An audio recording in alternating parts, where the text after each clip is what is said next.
नमस्कार दोस्तों, इस वीडियो में आप सभी का बहुत बहुत स्वागत है और मैं आशा करती हूँ कि सभी स्टूडेंट्स की जेबीटी कमीशन की तैयारी बहुत अच्छी चल रही होगी। तो उसी के लिए हम आपके लिए एक मॉक टेस्ट पेपर लेकर आए हैं, क्योंकि बीच में हमने बहुत सारे जो टॉपिक्स थे वो आपको एक एक करके थ्योरी के साथ समझाए थे और उससे संबंधित ही प्रश्न करवाए थे। लेकिन क्या है ना कि जब तक आप मिक्स क्वेश्चंस नहीं करेंगे तब तक आपको ये पता नहीं चलेगा कि जो आपकी तैयारी है वो सही दिशा में जा रही है या नहीं जा रही है। तो इसीलिए आज हम आपके लिए अभ्यास प्रश्न लेकर आए हैं। कुल मिलाकर हम 25 प्रश्न करेंगे। तो चलिए अपने पास फटाफट से कॉपी और पेन जरूर रख लीजिएगा, क्योंकि आपको वीडियो में अब जैसे क्या है कि आंसर भी बता दिया जाएगा, लेकिन उससे पहले आपको जज करना है कि सही उत्तर क्या है और फिर हमसे मैच करिएगा कि आपका उत्तर सही था या नहीं था।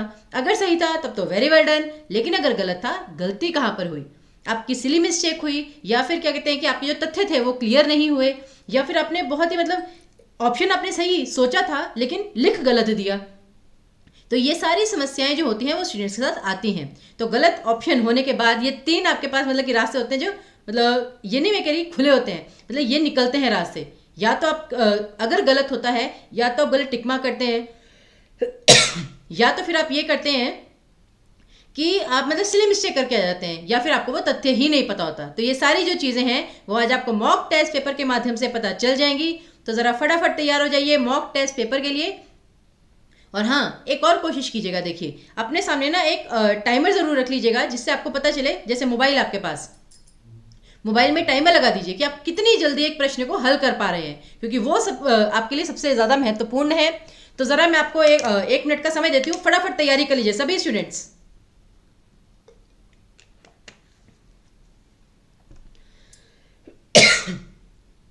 फिर जो है वो हम क्वेश्चंस जो है वो प्रारंभ करते हैं, क्योंकि तभी आपको पता चलेगा कि कितने पानी में हैं आप। चलिए जी, तो तैयारी हो गई है सभी स्टूडेंट्स की? फटाफट करिए भाई, कॉपी और पेन फटाफट लेकर आइए, बहुत ज़रूरी है अपना स्वयं का मूल्यांकन। चलिए, तो बोला मैंने 1 मिनट है, लेकिन उसे थोड़ा जल्दी ही करना है। तो ज़रा आपके पास अब प्रश्न जो है वो प्रारंभ हो गए हैं, ज़रा फटाफट से स्टार्ट कर दीजिए। मैं तो आपको यहाँ पर पूरे तथ्य के साथ प्रश्न समझाऊंगी ही, लेकिन पहले आपको भी चूज करना है कि करेक्ट ऑप्शन क्या है। और हाँ, मुझे चाहे बताएं ना बताएं, लेकिन स्वयं को जरूर बताएं कि आपके 25 में से कितने मार्क्स आए, ठीक है ना। चलिए जी, तो ढीठ का तत्सम रूप क्या है? ढीठ का तत्सम रूप, तत्सम शब्द तद्भव पता है ना। तत्सम जो संस्कृत मूल के शब्द होते हैं, जो हिंदी में आकर परिवर्तित नहीं हुए, एज इट इज यूज हो रहे हैं, जैसे कि अग्नि, दाहक, जो आपस में परस्पर पर्यायवाची हैं। तो ढीठ का तत्सम रूप क्या होगा? लेकिन अब एक चीज ध्यान में रखिएगा, हम हमेशा कहते हैं कि जैसे ढ और ढ जो है उत्क्षिप्त व्यंजन है, तो ये तो कभी भी आपके तत्सम हो ही नहीं सकते। लेकिन इसका मतलब ये नहीं है कि जहाँ पे ढ आ जाए वो आपका तत्सम है। जैसे ढीठ जो है वो आपका तद्भव है, जिसका तत्सम होगा आपका धृष्ट। तो करेक्ट ऑप्शन आपका बी ऑप्शन आएगा। आई होप सभी ने फटाफट लिख लिया होगा कि सही है या गलत है। गलत है तो कहाँ गलती हुई। फिर देखिए, अगला उत्क्षिप्त व्यंजनों से ही संबंधित प्रश्न है। उत्क्षिप्त व्यंजनों को कहते क्या हैं? ऊष्म व्यंजन कहते हैं, अयोगवाह कहते हैं, द्विगुण व्यंजन कहते हैं, या पार्श्विक ध्वनियां? अब ये मत पूछिएगा पार्श्विक ध्वनियां किसे कहते हैं। तो सबसे पहले चलिए मैं बता देती हूं आपको, ऊष्म व्यंजन कौन कौन से होते हैं। ऊष्म व्यंजन और होते क्या है ये? ऊष्मा का मतलब होता है गर्मी। तो जिन व्यंजनों को या ध्वनियों को बोलने में आपके मुंह से थोड़ी सी हीट प्रोड्यूस हो, ठीक है ना, तो वो इन्हें संघर्षी व्यंजन भी कहते हैं। तो ये कौन कौन से होते हैं, याद है आपको? श, श, स और ह। वर्णमाला कितने स्टूडेंट्स को याद है? वर्णमाला याद होनी बहुत आवश्यक है। तो श, श, स, ह आपके ऊष्म व्यंजन होते हैं। अच्छा जी, अयोगवाह कौन से होते हैं? अयोगवाह होते हैं आपके अनुस्वार और विसर्ग, अंग और अह, याद है ये आपको।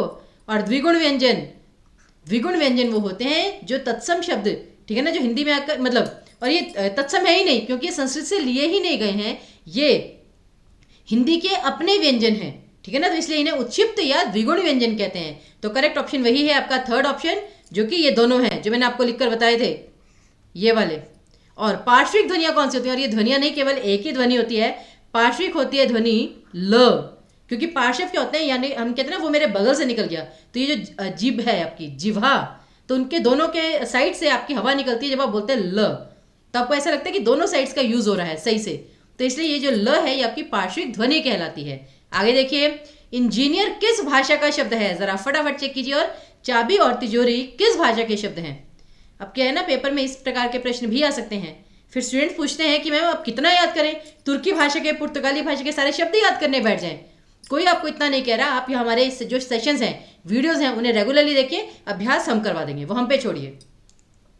तो इंजीनियर, अब मुझे पता है कि यहाँ पर 90% स्टूडेंट्स ने अंग्रेजी शब्द चूज किया होगा, जो कि गलत है, क्योंकि इंजीनियर शब्द जो है वो बेसिकली फ्रांसीसी भाषा का शब्द है।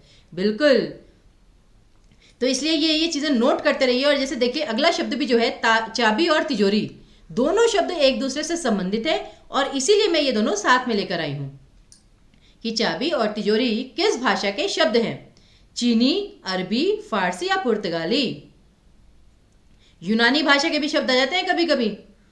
तो यहां पर जो चाबी और तिजोरी हैं, दोनों के दोनों आपके पुर्तगाली शब्द हैं, याद रखिएगा इस चीज को, पुर्तगाली शब्द। तो करेक्ट ऑप्शन आपका आएगा 4th ऑप्शन। आगे देखिए, थोड़े शब्द व्याकरण की दृष्टि से क्या है। और यहाँ पर मैं आपको एक चीज बता दूं कि जैसे ये रिकॉर्डेड वीडियो है, तो हो सकता है कि मैं आपके कमेंट्स ना देख पा रही हूँ, तो जैसे जब भी आप देख रहे हैं, लेकिन कोशिश ये कीजिए कि आपकी जो जो क्वेरीज हैं वो अपने साथ साथ ना नोट करते जाइएगा, ठीक है ना। और बाद में जब ये वीडियो खत्म हो जाएगी, नीचे कमेंट बॉक्स में जरूर डाल दीजिएगा, जिससे कि मैं आपके कमेंट्स पढ़ सकूं, समझ सकूं, और उसके अकॉर्डिंगली आपको जो है आपकी क्वेरीज क्लियर कर सकूं। ठीक है जी। चलिए, थोड़े शब्द, अब जहां पर भी आपको ये प्रश्न आ जाए ना कि ये शब्द व्याकरण की दृष्टि से क्या है, वहां पर आपको केवल और केवल एक कार्य करना है। अगर ना समझ में आए, अब जैसे मैं यहाँ पे दिल्ली लिख देती, वो तो आप आंखें बंद करके भी बता सकते थे कि संज्ञा शब्द है, वो भी व्यक्तिवाचक संज्ञा। लेकिन थोड़े शब्द क्या है, मैं कहती हूँ थोड़े समय में वो आ ही जाएगा। थोड़ा समय यानी कि जो समय है, जो एक संज्ञा शब्द है, उसकी विशेषता बतला रहा है। तो जो शब्द किसी की विशेषता बतलाए, संज्ञा या सर्वनाम की, देखिए हाँ ये भी याद है, ये मत कहिए कि सिर्फ जो शब्द किसी और की विशेषता बतलाए, केवल संज्ञा और सर्वनाम की जो विशेषता बतलाते हैं वही आपके विशेषण शब्द कहलाते हैं। ठीक है ना जी। तो इसलिए करेक्ट ऑप्शन यहाँ पर आएगा आपका विशेषण।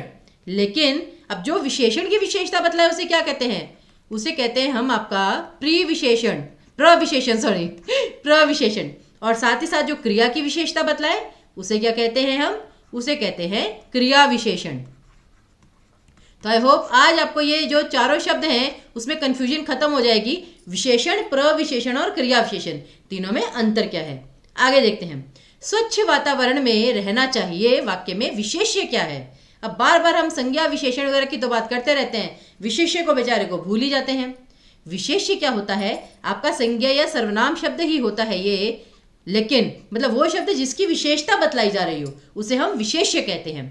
तब जैसे स्वच्छ वातावरण में रहना चाहिए, आपको आइडिया लग रहा है कि इस पूरे वाक्य में आपका सबसे पहले तो आपको विशेषण छांटना है। हो सकता है कि एक से ज़्यादा संज्ञा शब्द हो या सर्वनाम हो, तब आप कैसे छांटेंगे, तो आपको स्टार्टिंग जो है वो विशेष्य से नहीं विशेषण से करनी है।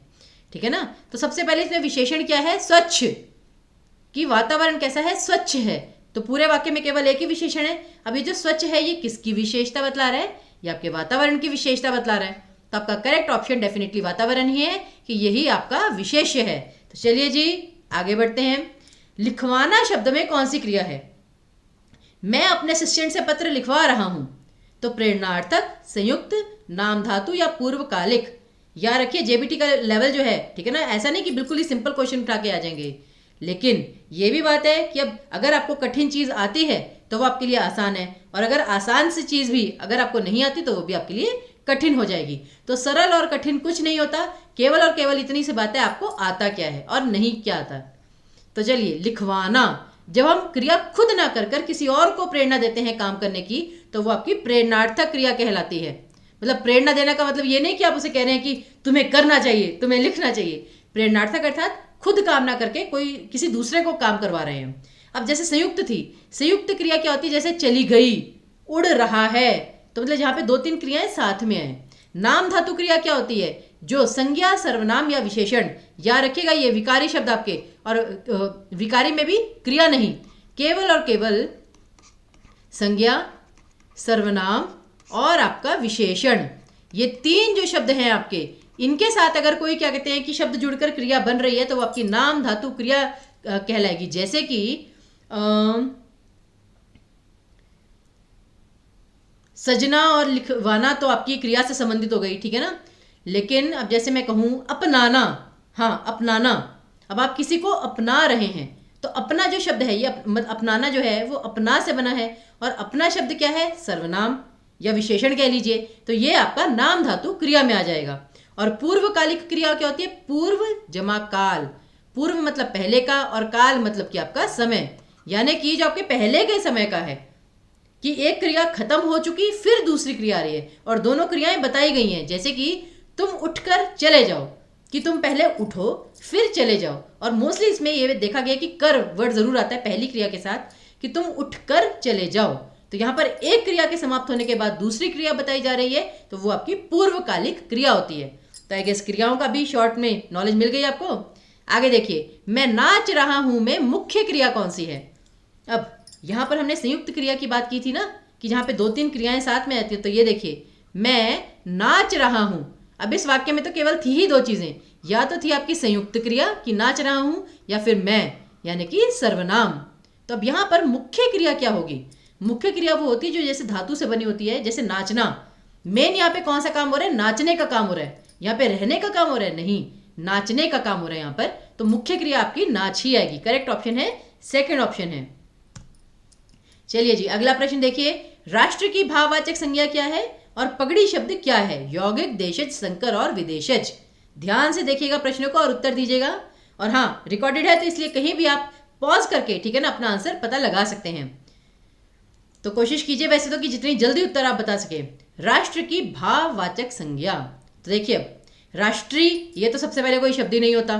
राष्ट्रीय, अब हम कहते हैं हमारा राष्ट्रीय पक्षी कौन है, हमारा राष्ट्रीय गीत कौन सा है? तो राष्ट्रीय गीत, राष्ट्रीय ध्वज, राष्ट्रीय पक्षी या राष्ट्रीय पशु। तो यानी कि पशु की विशेषता क्या है कि वो राष्ट्रीय है, डोमेस्टिक। तो इसलिए ये जो है ये तो आपका विशेषण आएगा। सौराष्ट्र, सौराष्ट्र क्या होता है पता है आपको? सौराष्ट्र बेसिकली सूरत का पुराना नाम है, राजस्थान के पास जो है ना। तो ये सौराष्ट्र जो है ये आपका व्यक्तिवाचक संज्ञा आएगा, क्योंकि ये सूरत का ही पुराना नाम है। और ये सूरत वो नहीं आपका चेहरा, सूरत जो जगह है। तो और राष्ट्रीयता, हम कहते हैं ना हमें राष्ट्रीयता जागनी चाहिए, राष्ट्रीयता की भावना या राष्ट्र प्रेम की भावना। तो करेक्ट ऑप्शन आपका फोर्थ ऑप्शन आएगा, राष्ट्रीयता सही विकल्प था। फिर पगड़ी शब्द क्या है? अब पगड़ी जो है, अब इसमें आप यौगिक जो 2 शब्दों के मेल से बनता है, ये तो बिल्कुल भी नहीं हो सकता। संकर, जहाँ पे 2 शब्दों के मेल से, जब 2 शब्द ही नहीं है तो संकर होने का तो सवाल ही नहीं। तो याद रखिए कि जो शब्द यौगिक नहीं है वो संकर कभी नहीं हो सकता, क्योंकि ये भी जो क्या होता है 2 शब्दों के मेल से बनता है, लेकिन भिन्न भाषाओं के मेल से। फिर देशज और विदेशज, अब जो पगड़ी शब्द है ना बेसिकली, जैसे मैंने आपको कहा था ढ और ढ, ये हिंदी के अपने व्यंजन है। ये जो है ये आपका देशज शब्द है। पगड़ी, लोटा, डिबिया, ठीक है ना, बिटिया, ये सारे के सारे आपके देशज शब्द हैं, जिनकी उत्पत्ति का पता नहीं चलता है, ये वो हैं। आगे देखिए, दिए गए मुहावरे लोकोक्तियों का सही अर्थ पहचानिए। मुहावरे लोकोक्ति कोई भी पेपर हो, ये प्रश्न अवश्य आएगा, याद रखिए। मुहावरे लोकोक्ति से हो ही नहीं सकता कि प्रश्न ना पूछा जाए। पानी ना मांगना और चिकना घड़ा होना। और आई गेस ये वाला प्रश्न तो काफी हद तक सुना होगा आपने। मुहावरे लोकोक्ति में पानी ना मांगना का क्या अर्थ है, जरा जज कीजिए, वेट कर रही हूं मैं। पानी ना मांगना, मर्यादा की रक्षा करना, तत्काल मर जाना, असंभव कार्य करना या इज्जत ना खोना। तो चलिए मैं बता देती हूँ, पानी ना मांगना का अर्थ होता है तत्काल मर जाना। अब ऐसा क्यों? हम जैसे कहते हैं ना कि मतलब वो तो इतनी शीघ्रता से हमें मतलब इतनी जल्दी छोड़कर हमें गई, वो पानी भी ना मांग पाई, मतलब कि असमय मृत्यु हो गई, अचानक से मृत्यु हो गई, तत्काल। तो इसलिए करेक्ट ऑप्शन आपका सेकंड ऑप्शन आएगा। फिर चिकना घड़ा होना, चिकना घड़ा होने का अर्थ होता है, अब यहाँ पर अगर होता मूर्ख होना तो वो ना होता, करेक्ट ऑप्शन वही रहेगा, निर्लज्ज होना, जिसमें शर्म नहीं है बिल्कुल भी। चिकना घड़ा, किसे कितना भी समझा लो अल्टीमेटली ये फिर वैसे ही बन जाता है। तो इसे चिकना घड़ा होना अर्थात निर्लज्ज होना। आगे देखिए, मनोविज्ञान में कौन सी संधि है और घनश्याम शब्द में कौन सा समास है? याद रखिए संधि समास के प्रश्न भी बहुत आते हैं और स्टूडेंट्स इसके लिए मतलब बहुत इंटरेस्टेड भी रहते हैं। तो जरा ध्यान से बताइए क्या करेक्ट ऑप्शन है? मनोविज्ञान में संधि और घनश्याम में समास। जल्दी से बताइए, 25 प्रश्न करने हैं हमने और 14वें प्रश्न पे हम पहुंच चुके हैं। तो जल्दी ही मतलब प्रश्न समाप्त कर लेंगे, तो फटाफट बताइए। अब याद है आपको संधि में मैंने एक और चीज बताई थी, मनोविज्ञान। यहां पर अगर आप 2 चीजें अलग करेंगे तो क्या बनेगा? एक तो बनेगा विज्ञान एज इट इज, दूसरा शब्द है मन। अब अगर मन भी अलग है, विज्ञान भी अलग है और दोनों शब्दों में कोई परिवर्तन भी नहीं आया और एक चीज सिर्फ ऐड हुई है, वो है ओ की मात्रा। तो ये किस संधि में होता है बेसिकली? ये आपका विसर्ग संधि में होता है, बिल्कुल सही। मनः जमा विज्ञान, देखिए ठीक है ना, मनः जमा विज्ञान, तो करेक्ट ऑप्शन आपका आएगा विसर्ग संधि, क्योंकि स्वर संधि में स्वरों के कारण परिवर्तन आएगा ही आएगा, व्यंजन संधि में व्यंजनों के में परिवर्तन आएगा ही आएगा, लेकिन विसर्ग संधि में ठीक है ना, ना जहाँ पे स्वर का मतलब परिवर्तन हो या ना व्यंजन का, वो आपकी विसर्ग संधि आ जाती है। चलिए आगे आते हैं घनश्याम शब्द पर। अब समास में तो सबसे ही महत्वपूर्ण होता है कि आपको दो शब्द अलग करने हैं, पहला शब्द और दूसरा शब्द। तो घनश्याम में वैसे तो नाम सुनने से ही आपको स्पष्ट हो जाना चाहिए, घन और श्याम, तो इनका अर्थ क्या है, ये दोनों आपस में संबंधित कैसे हैं, तभी आपको पता चलेगा सही समास कौन सा है। घन का मतलब होता है बादल या घना, और श्याम का मतलब होता है या तो कृष्ण जी या फिर काला, जिसके कहते हैं ना वो श्याम वर्ण का है, अर्थात वो काले रंग का है। तो घनश्याम, वैसे जैसे ही आप ये वर्ड सुनते हैं ना घनश्याम, किसकी याद आती है आपको? आप किसी को भी घनश्याम कहते हैं, जैसे कोई ठीक है ना ऐसे प्रदेश से है जहाँ पे बहुत ज़्यादा क्या कहते हैं कि गर्मी पड़ती हो तो वो बहुत ज़्यादा काला हो गया हो व्यक्ति, ठीक है ना, तो अगर एक काले व्यक्ति को देख के आप कहेंगे तुम तो घनश्याम हो रहे हो, तो ऐसा है नहीं। घनश्याम सुनते ही सबसे पहले हमारे माइंड में जो शब्द आता है वो क्या आता है? कृष्ण जी। कृष्ण जी को हम घनश्याम बोलते थे क्योंकि वो भी श्याम वर्ण के ही थे। तो यहाँ ने कि यहाँ पर क्या आएगा कि काले वर्ण का है जो, अर्थात कृष्ण जी। तो यहाँ पर तीसरा अर्थ निकल रहा था, तो यहाँ पर आपका बहुव्रीहि समास आएगा, याद रखिएगा। स्टूडेंट्स को लगता है कि काले हैं जो घन, मतलब जैसे काले बादल, तो एक शब्द दूसरे की विशेषता बतला रहे तो कर्मधारय आएगा, लेकिन नहीं। जैसे पीताम्बर में भी वही था, श्वेतांबर में भी, कि जब वो वाला वर्ड मतलब बेसिकली किस लिए आप यूज करते हैं सबसे पहले, क्योंकि नो डाउट इसमें घनश्याम में बहुव्रीहि भी था, कर्मधारय भी, लेकिन जब आपको अकेला वर्ड दे दिया जाए तो यहाँ पर आपकी प्रायोरिटी हमेशा बहुव्रीहि रहेगी घनश्याम के केस में। आगे देखिए, निम्न में से अल्प प्राण व्यंजन कौन सा है? अब यहाँ पर भी स्टूडेंट्स को काफी कंफ्यूजन होती है कि मैम ये अल्प प्राण, महाप्राण, अघोष, सघोष कैसे याद किया जाए। तो इसका सबसे सरल उपाय, जो ट्रिक मैंने आपको बताई थी, अल्प प्राण के लिए क्या याद करना है? वर्ग आपको याद है, क वर्ग, च वर्ग, ट वर्ग, त वर्ग और प वर्ग। तो उसमें आपका जो पहला कॉलम है, तीसरा कॉलम है और पांचवा कॉलम है, ये आपके अल्प प्राण होंगे। सेकेंड और फोर्थ कॉलम जो होता है वो आपका महाप्राण होता है, ये याद रखेगा हमेशा। और उसी प्रकार आपका अघोष, अघोष वर्ण कौन से होते हैं? आपका फर्स्ट एंड सेकंड कॉलम, और सघोष या घोष आपके कौन से होते हैं?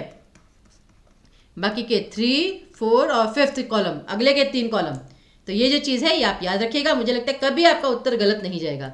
अब बता दीजिए अल्प प्राण व्यंजन कौन सा है? च, छ, ज। अब जो ज है वो थर्ड लाइन में आ रहा है, दैट मीन्स यही आपका अल्प प्राण होगा।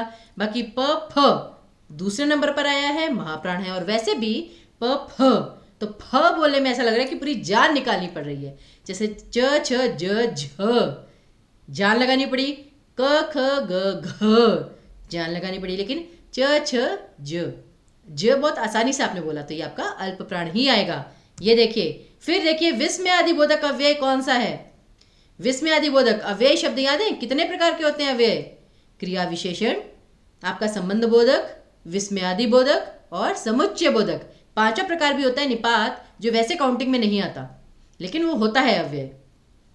तो विस्मयादि बोधक, आपको ये एक्सक्लेमेटरी साइन याद है? और ये कब आता है? जब आप अपनी बात को बहुत ज्यादा इमोशनली कहते हैं कि शाबाश, क्या काम किया है। तो शाबाश के बाद आप ये एक्सक्लेमेटरी साइन लगाते हैं, जिसे विस्मयादि बोधक चिन्ह भी कहा जाता है, ठीक है ना। अच्छा, वैसे जल्दी जल्दी कर दीजिए कि चिन्ह के स्पेलिंग्स क्या लिखेंगे आप। जैसे कि मोस्टली स्टूडेंट्स क्या करते हैं, चिन्ह के स्पेलिंग इस प्रकार लिखते हैं, जो कि बिल्कुल गलत है। चिन्ह में ऐसे आधा न नहीं आएगा, चिन्ह की जो सही वर्तनी होती है वो ये होती है, या तो ऐसे लिखिए कि चिन्ह मतलब ह आधा होता है, या फिर लिखिए इस प्रकार से कि ह आधा ही आएगा, न पूरा होता है। तो इसलिए चिन्ह में याद रखिए हमेशा कि ह आधा आएगा। अब विस्मयादि बोधक यहाँ पर कौन सा है? परंतु, वो तो समुच्चय बोधक है। निकट, तो ये आपका क्रिया विशेषण में आता है। और तेज, तो ये आपका क्रिया विशेषण में भी आ सकता है, विशेषण में भी। लेकिन वाह, हम कहते हैं ना वाह क्या खाना बनाया है, तो करेक्ट ऑप्शन आपका ए ऑप्शन आएगा। आगे देखिए, अनुनासिक क्या है? याद है? अनुनासिक, अनुस्वार, अयोग, वाह, ये सब चीजें, ये फिर से वहीं आ गए हम घूम फिर के वर्ण व्यंजन पर। अनुनासिक क्या होता है? ये आपका चंद्र बिंदु होता है। जैसे कि हम चांद पे लिखते हैं चांद, चंद्र बिंदु आया यहाँ पर, ठीक है ना। फिर आपका जैसे है गांठ, आपने कहीं पे गांठ लगाई तो यहाँ पर भी चंद्र बिंदु आ रहा है। तो चंद्र बिंदु क्या होता है? स्वर, व्यंजन, अयोगवाह या द्वित्व। मोस्टली स्टूडेंट्स यहाँ पे गलती क्या करते हैं, वो अयोगवाह टिक करके आ जाते हैं, क्योंकि उन्हें लगता है अनुनासिक जो है वो हम इस बिंदु को कहते हैं, जबकि इसे हम अनुस्वार कहते हैं। चंद्र बिंदु जो होता है, याद रखिए हमेशा वो स्वर आएगा। अनुस्वार जो है, जिसके नाम में स्वर है, वो स्वर नहीं है, वो अयोगवाह है, जो ना तो पूर्ण रूप से स्वर है ना पूर्ण रूप से व्यंजन, क्योंकि इसमें अ और न दोनों की ध्वनि आती है। लेकिन जो अनुनासिक होते हैं ना, याद रखिए उनका उच्चारण गले से ज्यादा होता है, नाक से बहुत ही कम। जैसे चांद, चांद में आप देखेंगे गले से अधिक आवाज निकल रही है। लेकिन इसी शब्द को अगर मैं ये कह दूं चांदनी, इसको ना जरा बोल के देखिए आप, आपको पता चल जाएगा यहाँ पे अनुनासिक आएगा या अनुस्वार। चांदनी, तो चांदनी में न पे फोकस आया, नाक से ज्यादा आवाज निकली, तो इसलिए यहाँ पे आपका अनुस्वार आएगा। चांदनी तो नहीं बोलते ना, चांदनी, चांदनी बोलते हैं, तो इसलिए यहाँ पर आपका अनुस्वार आएगा। लेकिन अनुनासिक जो है वो आपका एक स्वर होता है, क्योंकि उसमें आवाज जो है वो कंठ से निकलती है। आगे देखिए, किस शब्द में स्वर संबंधी अशुद्धि है? देखिए वर्तनी का प्रश्न इनडायरेक्टली, ये होता है कि किस तरह से इनडायरेक्टली आपसे क्वेश्चन पूछा जाता है। तो किस शब्द में स्वर संबंधी अशुद्धि है? चलिए सबसे पहले तो देखते हैं कंठ। आपको लगता है इसमें वर्तनी की अशुद्धि है? पहले तो बिल्कुल भी नहीं, ये आपका बिल्कुल शुद्ध शब्द है। पुण्य, पाप और पुण्य से, तो पुण्य नाम सुनने में आपको सही लग रहा होगा। वैसे इसमें ण ठीक लगा है क्या? ऊ की मात्रा ठीक लगाई है क्या पुण्य में? हाँ, क्या लग रहा है आपको इस शब्द में? फिर स्वामित्व, स्वामित्व में तो बिल्कुल यही आएगा। और गृहस्थ, गृहस्थ जीवन, अब यहाँ पर आपको क्या लगता है, ऐसा तो नहीं आएगा कहीं यहाँ पे गृहस्थ? नहीं, गृहस्थ आपका बिल्कुल सही वर्तनी है, इसकी भी सही वर्तनी है। गलती ही केवल एक शब्द में थी, तो जो भी गलती थी वो दूसरे में ही होनी थी। और बेसिकली क्या होता है, हम बोलते पुण्य है लेकिन पुण्य होता है पुण्य। तो ये अण अपने आप में गलत नहीं था, मेन था कि बड़े ऊ की मात्रा की जगह छोटे ऊ की मात्रा आनी थी। तो क्लियर है, ये है आपकी स्वर संबंधी शुद्धि। आगे देखिए, स और ज का उच्चारण स्थान क्या है? दंत्य, तालव्य, वर्ष या मूर्धन्य। याद रखिए वर्ण व्यंजनों पे बहुत प्रश्न आने लग गए हैं आजकल, इग्नोर नहीं कर सकते आप। और जब भी उच्चारण स्थान है ना, देखिए आप बोल के देख लीजिए, स बोलते समय कैसा लग रहा है आपको? कौन सा मुंह का पार्ट आपका टच हो रहा है? ज। और याद रखिए जब आपको दोनों वर्ण साथ में दिए हैं, दैट मीन्स दोनों में कॉमन कुछ होना चाहिए। अब स बोलते समय एक तो आपने जीभ का प्रयोग किया, और जीभ कहाँ टच हुई? दांतों पे या दांतों के हल्का सा पीछे? दांतों के पीछे हल्का सा टच हुई थी, क्योंकि ऑप्शन में दंत्य भी है और वर्ष से भी। और तालव्य वो होते हैं जब आपकी बोलते वक्त जीभ सीधी रहती है, मूर्धन्य जब जो है आपकी जीभ जो है मुड़ जाती है, जैसे ट वर्ग में ट, ठ, ड, ढ। लेकिन जो आपका स और ज है ये आपका वर्ष ध्वनियां हैं। अब ये वर्ष से क्या होता है? वत्स्य, ये होता है आपका दंत्य की भांति ही होता है, लेकिन अंतर क्या है? जैसे त, थ, द, ध, ठीक है ना। इनको बोलने में तो आपने जीभ को पूरा पूरा ऊपर के दांतों से टच किया, लेकिन न, अब जैसे न भी जो है वो भी वर्ष से ध्वनि ही है। तो अगर आपको ऑप्शन में वर्ष से आया हो और ये वाले वर्ण आए, तो करेक्ट ऑप्शन सबसे पहले आपका वो होगा। हाँ, अगर वर्ष से ना दिया होता थर्ड ऑप्शन, तब आपका दंत्य भी करेक्ट होता, क्योंकि स दांतों का प्रयोग हो रहा है, लेकिन दांतों के थोड़ा पीछे का प्रयोग हो रहा है। उसी प्रकार ज, दांतों के ऊपर, ये जो ऊपर वाले दांत है ना, इसके पीछे वाला जो मसूड़ा है आपका ऊपर बिल्कुल दांतों के पीछे, वो टच हो रहा है। तो करेक्ट ऑप्शन आपका थर्ड ऑप्शन आएगा। फिर है मुझे तुमसे बहुत आशाएं हैं। वाक्य में कौन सा सर्वनाम है?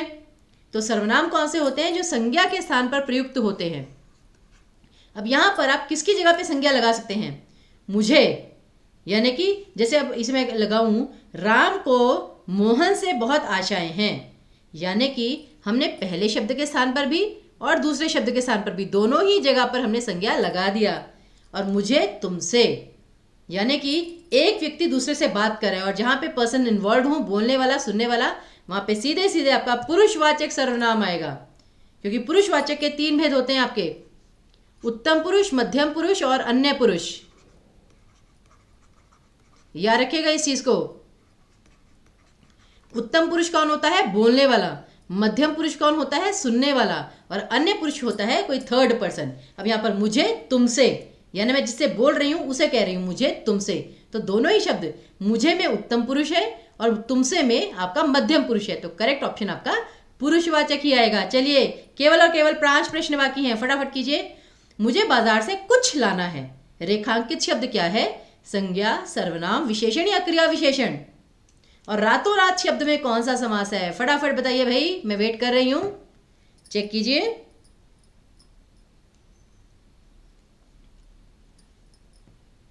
मुझे बाजार से कुछ लाना है। अब फिर वही चीज, जो कुछ है ये आपका विशेषण आएगा, सर्वनाम आएगा, क्रिया विशेषण आएगा, क्योंकि अब जैसे लाना, इस वाक्य में लाना क्रिया है और लाना के साथ लगा है ये शब्द, तो क्या ये क्रिया विशेषण बन जाएगा? बिल्कुल नहीं। प्लीज ये रूल कभी अपने दिमाग में मत बनाइए कि जो क्रिया शब्द के साथ आ गया वो आपका क्रिया विशेषण हो गया। आप जानते हैं मैंने क्या कहा? इस शब्द की जगह पे ना कुछ भी डाल के देखिए। मुझे बाजार से केक लेकर आना है, मुझे बाजार से केक लाना है, तो जो केक है वो आपका संज्ञा शब्द है, ठीक है ना, जातिवाचक संज्ञा शब्द। तो यहाँ पे कुछ की जगह संज्ञा अगर आ गया तो ना तो ये आपका विशेषण हुआ, ना ही क्रिया विशेषण हुआ, ये सीधे सीधे आपका सर्वनाम हुआ। अनिश्चयवाचक सर्वनाम, याद है, सुना हुआ है? अनिश्चयवाचक, जहां पे आपको निश्चित ना हो, जैसे कुछ, कोई, ठीक है ना। तो ये आपके जो है कि मुझे बाजार से कुछ लाना है, मुझे बाजार से केक लाना है, तो जो संज्ञा के स्थान पर प्रयुक्त हो वो हमेशा सर्वनाम ही कहलाएगा। आगे देखिए, रातों रात, ये आपका किसमें आएगा? देखिए आपको याद है मैंने बताया था, जहां पर भी एक शब्द की रिपीटिशन हो जाए, जैसे कि घर घर, इसको आप कैसे बोलेंगे? मैंने घर घर जाकर मिठाई बांटी। घर घर जाकर अर्थात मैंने हर घर जाकर मिठाई बांटी। तो क्या यहाँ पर एक शब्द दूसरे की विशेषता बतला रहा है? नहीं। या एक शब्द दूसरे के साथ कंपेयर किया जा रहा है? नहीं। तो कर्मधारय तो नहीं हो सकता। तत्पुरुष, रातों रात का समास विग्रह क्या होगा? अगर तो उसमें कारक चिन्ह आ जाते हैं, ठीक है ना, कारक चिन्ह आ जाता है जो कि छिपा हुआ है, तब तो वह तत्पुरुष होगा, नहीं तो नहीं होगा। अब जैसे रातों रात, मैं कहती हूँ मैंने ये काम रातों रात निपटा दिया, मतलब मैंने ये काम रात ही रात में। अब आप ये मत कहिएगा कि मैं अधिकरण में आता है तो ये तत्पुरुष हो जाएगा, नहीं। रातों रात, इसमें एक रूल है, जहां भी ये जो है रिपीटिशन आए, कानो कान, रातों रात, घर घर, ठीक है ना, यहां पर हमेशा आपका अव्ययी भाव समास आएगा। इस चीज को गांठ बांध लीजिए, बिल्कुल मत भूलिएगा कि जहां पर भी आपका वर्ड रिपीट हो गया वहां पे आपका अव्ययी भाव आना निश्चित है। आगे देखिए, अत्यूष्म शब्द में कौन सा समास है? और स्वाभाविकता शब्द में उपसर्ग है, प्रत्यय है, उपसर्गीय और प्रत्यय दोनों हैं, या फिर दो दो उपसर्ग हैं? जल्दी से बताइए इसका सही उत्तर।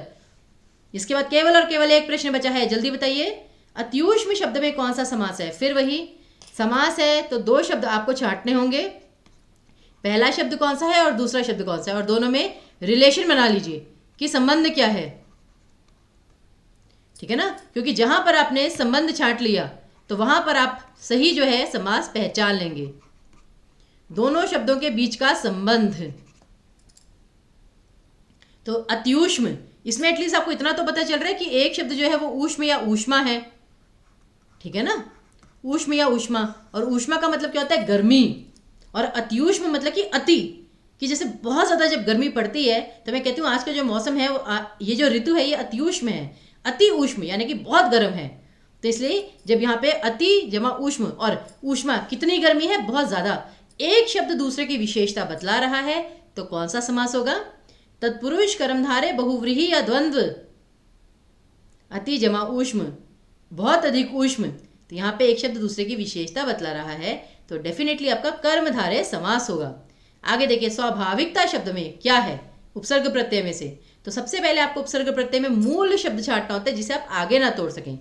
स्वाभाविकता, भाविक और ये भावुक, ये सभी किससे बने हैं? ये सभी जो हैं ये भाव शब्द से बने हैं। भाव यहाँ पर आपका मूल शब्द था। स्टूडेंट्स पूछते हैं कि मैम ये मूल शब्द क्या होता है? मूल शब्द वो होता है जिसके अर्थ से वो बना है शब्द, स्वाभाविकता। तो अब अगर हम भाव जो है वो अलग कर दें तो क्या बचेगा? अब जैसे कभी कभी उन्हें लगता है कि अभाव, इसमें मूल शब्द अभाव है, लेकिन प्लीज वो भी नहीं है, भाव मूल शब्द है। स्वा, इसमें स्वा उपसर्ग है, याद रखिएगा। और भाव के बाद क्या बचता है? इकता, इक और ता, दो दो प्रत्यय हैं इसमें, ठीक है ना। तो स्व जमा आ, अच्छा उपसर्ग भी दो थे वैसे इसमें दो उपसर्ग दो प्रत्यय हैं, मतलब उपसर्ग और प्रत्यय दोनों हैं। तो देखिए स्व जमा आ, क्योंकि स्वा कोई उपसर्ग नहीं होता, स्व जमा आ, दो दो उपसर्ग हैं, दो दो प्रत्यय हैं, तो स्वाभाविक था तो एक बड़ा ही महत्वपूर्ण शब्द हो गया भाई, ठीक है ना, याद कर लीजिएगा इसे। तो इसमें उपसर्ग और प्रत्यय दोनों हैं। चलिए जी, आज तो बहुत प्रश्न कर लिए, लेकिन अंतिम प्रश्न जो है, अनुस्वार शब्द में कौन सा उपसर्ग है? इसके चार विकल्प आपके सामने हैं, ठीक है ना, चारों को अच्छे से पढ़िएगा। शब्द को पढ़िएगा और इसका जो अर्थ है वो समझने का प्रयास कीजिएगा। आपको सही उत्तर जो है वो स्वयं के स्वयं ही मिल जाएगा, लेकिन इसका उत्तर मैं नहीं बताऊंगी।